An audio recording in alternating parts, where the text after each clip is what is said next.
Friends, welcome to my class. Share capital के chapter में आज हम एक बहुत इंपॉर्टेंट टॉपिक कर रहे हैं, that is pro rata allotment. Pro rata का मतलब हुआ proportionate allotment of the shares. Proportionate कैसे? जैसे हम कहते हैं कि कंपनी ने 10,000 शेयर्स इशू किए, ठीक है, जिसमें वो एप्लीकेशन पे 2 रुपए मंगा रही है, अलॉटमेंट पे 3 मंगा रही है एंड रेस्ट जो है वो कॉल्स पे मंगा रही है, और ये 10,000 इशू किया एट द रेट ऑफ 10। ठीक है, अब कंपनी ने 10,000 शेयर्स इशू किए, दैट मीन्स कंपनी अलॉट भी 10,000 शेयर्स ही करेगी, ठीक है। बट एप्लीकेशन मनी उससे जो रिसीव होती है, एप्लीकेशंस जो उसे रिसीव होती हैं, रिसीव्ड फॉर 12,000 शेयर्स। कंपनी ने शेयर्स इशू किए थे 10,000 के, बट उसे एप्लीकेशंस कितनी मिली? 12,000 शेयर्स की। ये तो हो सकता है ना, अप्लाई तो लोग ज्यादा कर सकते हैं। अब कंपनी ने क्या करना है, 12,000 का तो अलॉटमेंट करनी नहीं है, क्योंकि कंपनी ने इशू निकाला है 10,000 का, तो अलॉटमेंट भी वो 10,000 शेयर्स की ही करेगी। तो 12,000 शेयर्स की जो एप्लीकेशन मनी एप्लीकेशन उसे रिसीव हुई है, तो कंपनी क्या करेगी, जो एक्सेस शेयर्स हैं उन शेयर्स को या तो रिजेक्ट कर देगी, जिसकी वीडियो हमने पिछली बार की थी, या फिर इन 12,000 वालों को, 12,000 शेयर होल्डर्स को वो 10,000 शेयर्स जो हैं वो अलॉट कर देगी। ठीक है, मतलब 12,000 शेयर होल्डर्स में से जो 2,000 एक्स्ट्रा है उन्हें रिफंड नहीं कर रही है, रादर 12,000 शेयर होल्डर्स को 10,000 शेयर्स अलॉट कर देगी। That is the pro rata allotment, proportionate allotment of shares. ठीक है, अब इस केस में कंपनी के पास एक्सेस एप्लीकेशन मनी होगी, कितनी होगी? 12,000 शेयर्स पे लोगों ने एप्लीकेशन मनी 2 रुपीज के हिसाब से, दैट मीन्स 24,000 पे की होगी। ठीक है, जबकि उन्हें अलॉट कितने हुए? सिर्फ 10,000 शेयर्स। तो 10,000 पे 2 रुपीज के हिसाब से उन्हें देने कितने थे एप्लीकेशन मनी? सिर्फ 20,000। ठीक है, उन्होंने दी कितनी है? 24,000, क्योंकि 12,000 शेयर्स के लिए अप्लाई किया था। 2 रुपए के हिसाब से 24,000 की एप्लीकेशन मनी उन्होंने दी होगी, बट देनी कितनी चाहिए थी? क्योंकि उन्हें 10,000 अलॉट हुआ है, तो 10,000 पे 2 रुपीज एप्लीकेशन मनी के हिसाब से 20,000 की एप्लीकेशन मनी देनी चाहिए थी। तो यहीं पे एक्सेस मनी का पता लग जाता है। एक्सेस मनी जो कंपनी के पास रिसीव हुई है, दैट इज ₹4,000। क्लियर है ये चीज? 24,000 minus 20,000 is 4,000, that is the excess money. Company इस एक्सेस मनी को क्या करेगी? कंपनी या तो इसे रिफंड कर सकती है या इसे यूज कर सकती है टुवर्ड्स द अलॉटमेंट। ठीक है, अब इन 10,000 शेयर्स पे जो कंपनी ने अलॉट किए हैं, उस पर अलॉटमेंट मनी भी ड्यू होगी। तो ये जो एक्सेस मनी उसे एप्लीकेशन पे रिसीव हुई है, इसे ये अलॉटमेंट की तरफ एडजस्ट कर सकते हैं। ठीक है, तो वो क्वेश्चन पे डिपेंड करता है कि क्वेश्चन आपका क्या कहता है कि एक्सेस मनी को उन्होंने रिफंड करना है या अलॉटमेंट की तरफ एडजस्ट करना है, या अलॉटमेंट प्लस कॉल्स की तरफ करना है, या फिर अलॉटमेंट की तरफ एडजस्ट करने के बाद भी अगर कुछ रह जाता है तो उसे रिफंड कर देना है। That depends upon the question. ठीक है, इसे सिंपली अगर हम समझें तो ये चीज कह सकते हैं, जैसे हम एक शॉप से कुछ सामान लेने गए हैं, सपोज 1,000 का सामान, 1,000 रुपीज हमारे पास है। ठीक है, अब 1,000 रुपीज हमारे पास है, हमने क्या किया, शॉपकीपर से सामान लिया सिर्फ 800 रुपए का। ठीक है, तो दैट मीन्स उसे हमने कितने एक्स्ट्रा दिए हुए हैं? एक्स्ट्रा दिए हैं 200। अब इन 200 को या तो हम वापस ले लेंगे, या हम उन्हें क्या कह सकते हैं कि नेक्स्ट टाइम जब भी हम कोई चीज सामान खरीदेंगे तो इस 200 को एडजस्ट कर लेना उस पेमेंट के अगेंस्ट।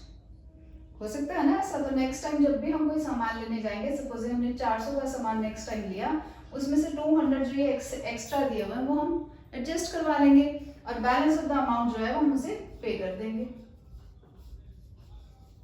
कर सकते हैं ना हम ऐसा? तो ऐसा ही कंपनी करती है। जो ये एक्सेस मनी है उसे या तो वो अलॉटमेंट की तरफ एडजस्ट कर लेगी या उसे रिफंड कर देगी।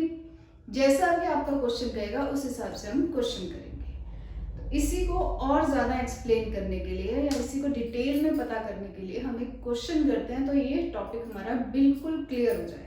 तो सबसे पहले आप क्वेश्चन गो थ्रू कीजिए। तो जैसे हमें क्वेश्चन कहता है A company invited applications for 50,000 equity shares of rupees 10 each. 3 application fee, 3 allotment fee, first and final call fee 4 rupees. अब कहते हैं applications were received for 1,10,000 shares. ठीक है, और उसके लिए उन्होंने 10,000 को रिफ्यूज कर दिया, 20,000 को उन्होंने 10,000 की अलॉटमेंट की है, 10,000 वालों को 10,000 की ही अलॉटमेंट की है, और जो एक्सेस मनी है उसको हम अलॉटमेंट और कॉल्स की तरफ एडजस्ट करेंगे. ठीक है, तो इस सारे को करने के लिए सबसे पहले हम टेबल बना के अगर करते हैं तो बहुत इजी हो जाता है, हमारी एंट्रीज बहुत इजी हो जाती हैं. टेबल कैसे बनाएंगे? सबसे पहले हम देखेंगे कि कितने लोगों ने शेयर्स अप्लाई किए हैं, देन उनको कितने शेयर्स अलॉट हुए हैं. ठीक है, अप्लाइड और अलॉटेड के बीच का जो डिफरेंस आएगा that will be the excess money received by the company. ठीक, अब जो एक्सेस मनी है उसे हम एडजस्ट करेंगे टुवर्ड्स अलॉटमेंट, टुवर्ड्स कॉल, और अगर कुछ रह जाता है तो that will be refunded to the shareholders. ठीक है, अब क्वेश्चन कैसे कहता है? क्वेश्चन कहता है फर्स्ट पॉइंट में हमें क्वेश्चन कह रहा है कि to refuse the allotment to the applicants for 10,000 shares वालों को हमने कुछ भी अलॉट नहीं किया है. देन मिस्टर एक्स को जिसने 20,000 शेयर्स के लिए अप्लाई किया था उसे 50% दैट मीन्स 10,000 शेयर्स जो है वो अलॉट किए जा रहे हैं. देन मिस्टर वाई को टू अलॉट फुल, उन्होंने 10,000 शेयर्स के लिए अप्लाई किया था, उन्हें 10,000 शेयर्स ही अलॉट किए जा रहे हैं. To allot balance of the allotted share on the pro rata basis. ठीक है, बैलेंस कैसे निकालेंगे? बैलेंस हम निकालेंगे, अप्लाइड कितने हैं? 1,10,000. टोटल कितने हैं? 1,10,000. और कंपनी ने कितने का इशू निकाला है? दैट इज 50,000 का. दैट मीन्स कंपनी ने जितने का इशू निकाला है उतने का ही वो अलॉटमेंट करेगी. तो बीच का डिफरेंस कितना है? 30,000 का यहाँ पे और 70,000 का यहाँ पे. ठीक है, अब एप्लीकेशन पे भी 3 रुपए मंगाए हुए हैं, अलॉटमेंट पे भी 3 रुपए हैं, और फर्स्ट एंड फाइनल कॉल पे 4 रुपए मंगाए हुए हैं. ठीक है, आप देखो जी, क्वेश्चन समझो क्या कहता है. 10,000 वालों को उन्होंने कुछ भी अलॉट नहीं किया है, बट 10,000 वालों ने एप्लीकेशन मनी तो दी होगी ना. ठीक है, तो कितना अमाउंट दिया होगा उन्होंने? 10,000 into 3. ठीक है, तो दैट मीन्स 30,000 रुपीज उन्होंने दिए होंगे जो कि कहीं पे एडजस्ट नहीं होंगे, रादर कंपनी को वो रिफंड करने पड़ेंगे क्योंकि कंपनी ने उन्हें 1 रुपया भी, 1 शेयर भी अलॉट नहीं किया है. ठीक है, अब 20,000 शेयर होल्डर्स ने को उन्होंने 10,000 शेयर्स ही अलॉट किए हैं. ठीक है, तो सेकंड केस में 20,000 वालों ने कितने अमाउंट दिया होगा? एप्लीकेशन मनी कितनी है? 3 रुपए की. तो उन्होंने 60,000 रुपीज दिए होंगे, बट उन्हें अलॉटमेंट कितने की हुई है? सिर्फ 10,000 की. देना कितना चाहिए था हमें? 10,000 into 3. दैट मीन्स 30,000 जो है वो दैट इज एक्सेस रुपीज. ठीक है, तो 20,000 वालों को जिनको 10,000 शेयर्स अलॉट हुए हैं उन्होंने एक्सेस मनी, ये रुपीज में चल रहा है. ठीक है, कितनी दी है? 30,000. पहले हम सिर्फ एक्सेस मनी का कॉल करते हैं, उसके बाद देखते हैं नेक्स्ट वाला. 10,000 वालों को 10,000 जितने शेयर्स अप्लाई किए थे उन्हें 10,000 ही अलॉट हो गए, तो कोई भी एक्सेस मनी नहीं है. क्यों नहीं है? क्योंकि 10,000 इंटू एप्लीकेशन मनी 30,000 और 10,000 भी उन्हें अलॉट हो गए हैं, इंटू 3 उनको देने भी 30,000 ही चाहिए थे, तो इसलिए कोई भी एक्सेस नहीं आया थर्ड केस में. ठीक है, फोर्थ केस में देखो. अब फोर्थ केस में क्या है? 70,000 शेयर होल्डर्स ने 3 रुपए के हिसाब से एप्लीकेशन मनी दी होगी. दैट मीन्स 2,10,000 उन्होंने दिए होंगे. उन्हें शेयर्स अलॉट कितने किए हैं? 30,000. देने कितने चाहिए थे उन्हें? सिर्फ और सिर्फ 90,000. ठीक है, तो दैट मीन्स एक्सेस मनी उन्होंने कितनी दे रखी है? 1,20,000 की. समझ आएगी ये चीज? 70,000 रुपए उन्होंने 3 रुपीज के हिसाब से एप्लीकेशन मनी दी होगी. दैट मीन्स 2,10,000 दिए होंगे, बट देने कितने चाहिए थे? जितने उन्होंने अलॉट हुए हैं दैट इज 30,000. 30,000 इंटू 3 करके 90,000. तो अब उनके पास एक्सेस मनी कितनी है? कंपनी के पास उनकी 1,20,000. ये चीज क्लियर है। अब हम करते हैं कि कितना अमाउंट अलॉटमेंट की तरफ एडजस्ट होगा। ठीक है, अब अमाउंट जितना अलॉटमेंट की तरफ एडजस्ट होना है उसके लिए सबसे पहले हमें पता होना चाहिए कि अलॉटमेंट ड्यू कितनी है। अब ये 30,000 हम अलॉटमेंट की तरफ करते हैं तो हमें पहले ये तो पता होना चाहिए कि अलॉटमेंट ड्यू कितने पे है। 10,000 शेयर्स पे अलॉटमेंट ड्यू कितनी है, 3 रुपए के हिसाब से, दैट मीन्स 10,000 इंटू 3, 30,000। तो हम ये पूरे के पूरे एक्सेस मनी को अलॉटमेंट की तरफ एडजस्ट कर देते हैं। ठीक है, कॉल्स की तरफ कुछ भी एडजस्टमेंट नहीं किया, इनका तो कुछ जाएगा ही नहीं क्योंकि इन्होंने एक्सेस मनी दी ही नहीं है। अब आते हैं फोर्थ केस की। ठीक है, फोर्थ केस में क्या है, 30,000 जितने की अलॉटमेंट हुई है उतने पे ही अलॉटमेंट मनी ड्यू होगी। 30,000 शेयर्स पे अलॉटमेंट मनी कितनी ड्यू है, ड्यू कितनी होगी 30,000 इंटू 3 करके, दैट विल बी 90,000। ठीक है, पर एक्सेस कितना है 1,20,000 का, 1,20,000 में से 90,000 हम अलॉटमेंट की तरफ एडजस्ट कर दें। ठीक है, बाकी कितना बचा, बाकी बचा 30,000। एक्सेस में अभी भी कितना बचा है 30,000।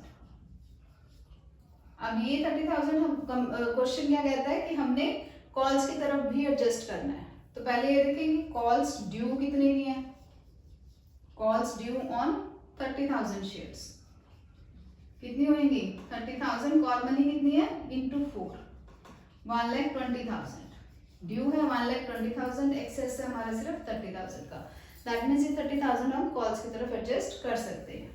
तो हम ये 30,000 यहाँ पे एडजस्ट कर देंगे। ठीक है जी, हमने ये देखा कि कितना एक्सेस है, एक्सेस मनी थी हमारी 1,20,000। ठीक है, फिर हमने देखा कि अलॉटमेंट पे कितना अलॉटमेंट मनी ड्यू बनती है। अलॉटेड शेयर्स पे ही अलॉटमेंट मनी ड्यू बनेगी, अप्लाइड पे कभी नहीं अलॉटमेंट मनी ड्यू होगी। ठीक है, जितना कंपनी ने अलॉट किया है उस पर ही अलॉटमेंट मनी ड्यू होगी। तो that will B 30,000 into 3। Allotment पे कितना मंगा रही है 3 रुपए, तो दैट इज 90,000। एक्सेस उसने दे रखा 1,20,000 का, तो हमने 90,000 एडजस्ट कर दी towards allotment and rest of the amount is transfer towards calls. Clear है टेबल। अब टोटल अलॉटमेंट की तरफ कितनी एडजस्टमेंट हुई है 1,20,000 की, कॉल्स की तरफ 30,000 की, और बैंक में कितना अमाउंट गया दैट इज 30,000। क्लियर है ये क्वेश्चन, टेबल क्लियर है ये। अब हम करते हैं एंट्रीज। ठीक है, एंट्रीज कैसे पास ऑन करेंगे हम, सबसे पहले हम एप्लीकेशन मनी की एंट्री डालेंगे। एंट्री बनेगी हमारी bank account debited to share application account. ठीक है, एप्लीकेशन मनी कितनी रिसीव हुई है, हमें कितने शेयर्स पे रिसीव हुई है, दैट इज 1,10,000 शेयर्स पे। ठीक है, 1,10,000 शेयर्स पे 3 रुपीज के हिसाब से हमें एप्लीकेशन मनी रिसीव हुई है। तो टोटल अमाउंट कितना रिसीव हुआ है, दैट इज 3,30,000। क्लियर है ये चीज। अब हमने क्या करा, शेयर एप्लीकेशन मनी को ट्रांसफर करेंगे टू शेयर कैपिटल। तो हमारी एंट्री क्या बनेगी, शेयर एप्लीकेशन को हम डेबिट करेंगे टू शेयर कैपिटल। कैपिटल में कितना ट्रांसफर होगा, कैपिटल में जितना कंपनी ने इश्यू निकाला है, जितना कंपनी अलॉट करती है, दैट इज 50,000 शेयर्स इंटू 3 जो एप्लीकेशन मनी है, उतना ही हम शेयर कैपिटल में ट्रांसफर करेंगे। तो शेयर एप्लीकेशन में अमाउंट जाएगी हमारी 3,30,000, शेयर कैपिटल में जितने टोटल कंपनी ने अलॉट किए हैं दैट इज 50,000 इंटू 3, 1,50,000।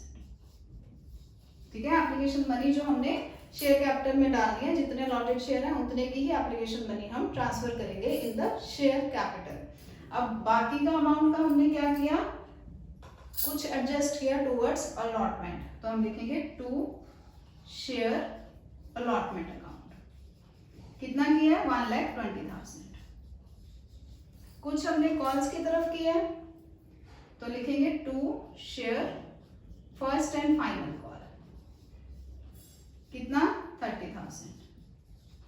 और बाकी का हमने क्या करा है रिफंड करें तो उसके लिए हम लिखेंगे टू बैंक 30,000। क्लियर है ये एंट्री?